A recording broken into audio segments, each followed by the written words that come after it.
అమ్మఒడి పాయే, రైతు భరోసా పథకం పాయే, వసతి దీవెన పాయే, విద్యా దీవెన అరకొర, చేయూత లేదు, ఆసరా లేదు, 0 వడ్డీ, ఆరోగ్యశ్రీ పూర్తిగా కూడా యగనామమే, వాహనమిత్ర, నేతన్న నేస్తం, మత్స్యకార భరోసా, కాపు నేస్తం, ఈబీసీ నేస్తం, చేదోడు, తోడు, లానేస్తం పాయే, పిల్లలకు ట్యాబులు ఇచ్చే కార్యక్రమం కూడా పాయే.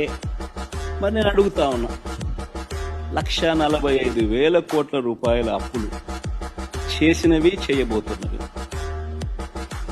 ఎవరి జేబీలోకి పోతా ఉన్నాయి?